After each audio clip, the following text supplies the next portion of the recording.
A new report reveals only 27% of our schools are providing decent science programs for years 5 to 8. The Education Review Office surveyed 100 schools across the country and found no improvement in science programs since their 2004 review. Well, here to tell us more is ERO's Chief Review Officer, Dr Graham Stoop. Good morning, Dr Stoop. Good morning to you. Why has there been no improvement? What's gone wrong? Well, certainly we were very disappointed in this. As you pointed out, we began looking at this in 2004. We looked at it again in 2010 and now our 2012 report. And we have found that there has been very little improvement in the effectiveness of science teaching. And in our report, we highlight some system-level factors and also some in-school level factors that contribute to this. OK, let's deal with the school factors first. What can you do about that? So some schools just aren't measuring up and they need a bit of a kick up the backside. Well, we have certainly noted in our report that leadership within the school is very important. Principal leadership, outlining the importance of science programs in the schools, and perhaps even lead teachers in those schools, taking a lead in terms of science education. We did find that there was a gap in science leadership in schools. Another thing we discovered was that schools are rightly putting priority on literacy and numeracy, mathematics, reading, writing, and that's good. But that shouldn't be at the expense of good science programs.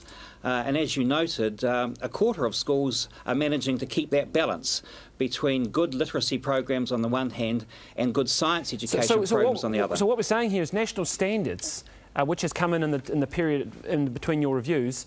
A lot of emphasis, of course, schools having to worry to or meet those targets. They are neglecting science as a result, some schools. Well, that priority is a good priority, to have that focus on reading and writing and mathematics. But yes, we are saying that some schools aren't maintaining an appropriate balance and maintaining the importance of science education as well. But that doesn't make sense, though, because why can't reading and writing and maths, which are integral to science, just be integrated in teaching science? Yes, well, that's a very good point. What we found was that many schools are using science to illustrate aspects of reading and writing and mathematics, but that in turn affects the integrity of science. What should be happening is schools should be engaging in science-specific lessons and science-specific programs and then drawing the link to reading and writing and mathematics. And so the science is lacking some integrity because of the way that it is being taught in schools, in some schools at the moment. I wonder, though, with science for kids those age, primary school kids, intermediate school kids, if you need more of the practical stuff and less of the writing stuff to get them interested. So there's a bit of a disconnect there. I mean, you need the fun stuff, don't you, to make them excited about science? Yes, indeed, and this is what we highlight in our report, the importance of science-specific lessons where there is inquiry, where there is experimentation. Indeed, one of the key strands of the science curriculum is called the nature of science, and that explores the relationship between science and society and has a focus on inquiry and experimentation. And it's that we're seeing needs to be developed further. It seems to us that there is a lack of confidence in many teachers in terms of the teaching of science in primary schools. So just finally, we're just almost out of time. Do teachers college level, does there need to be more of an emphasis there on making sure that graduates are good at the science subjects? Well, that's something in our report that we think could well be investigated. We're not making any criticisms about science education and initial science teacher and initial education programs because we haven't investigated that.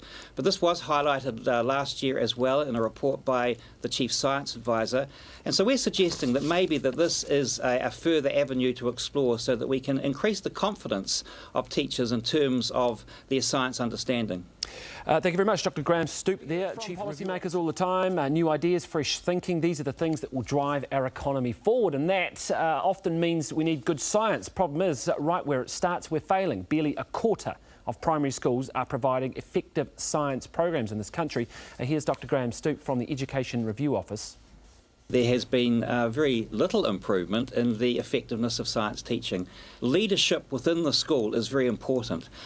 Principal leadership, outlining the importance of science programs in the schools, and perhaps even lead teachers in those schools, taking a lead in terms of science education. Another thing we discovered was that schools are rightly putting priority on literacy and numeracy, mathematics, reading, writing, and that's good.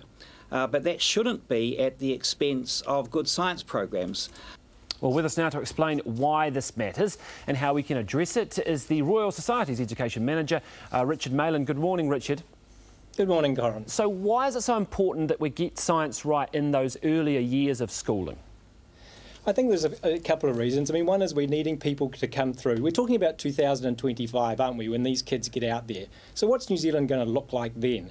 And it's going to be a place where, as you said, that science and technology is going to be really important to driving our economic development. But we're also going to have to address some of those big issues by then that are concerning the world, climate change and so on. So we're going to need people to have an understanding of the importance of science and an understanding and a background and a passion for science if we're going to address some of those issues. So what sort of level, or what sort of science do they need to learn? Are they getting it broken down into biology and physics and those sorts of things early on, or is it more of the fun factor early on to get them excited? I think it is the fun factor what we need. We need them interested and passionate about science. And I think that concept of the nature of science that was talked about in that clip of yours is very important as that. It's about how kids actually work as scientists, think as scientists. It's that ability to question, use scientific knowledge, use the language. So when they get into the secondary school system, for example, they've got that background, they've got that interest, and they've got that understanding. So are we talking about getting them to understand that sort of evidence-based hypothesis where you prove things, or are they having to learn facts and figures? I'm just wondering, because people can very quickly switch off with science. Yep, no, it's very much around that evidence-based about finding out things. I mean, kids are natural scientists, aren't they? Especially when they're young. They're out there, they're carrying out experiments in many ways, trying out things, putting things in their mouths, doing those sort of things. And it's building on that we're after. What about teachers? Because one of the other concerns was the teachers lacked confidence. So teachers are lacking that confidence to teach the science. Do we need to go back and get the teachers more schooled up? Oh, exactly. I mean, we recognised this about 3 years ago, and the Royal Society put in place a program called Advancing Primary Science, because we realised that teachers were lacking confidence in science. And so I think that's what's coming through this report, that we need to address that teacher confidence issue. And I think some of the things that came through in the report, like the need for more teacher training, more professional development, and I think the science community itself has to play a role in supporting teachers, and I think we're starting to see that happen. We've had a few texts and emails in from people on this issue. One of them that's coming through is that people are saying, oh, well, I'm not surprised because the community doesn't value scientists enough. It doesn't pay them enough when they're out there in the workforce. It's hardly surprising that it's not given the emphasis it's needed. Yeah, I mean, I think that there is always an issue around salaries of scientists, as you've often heard.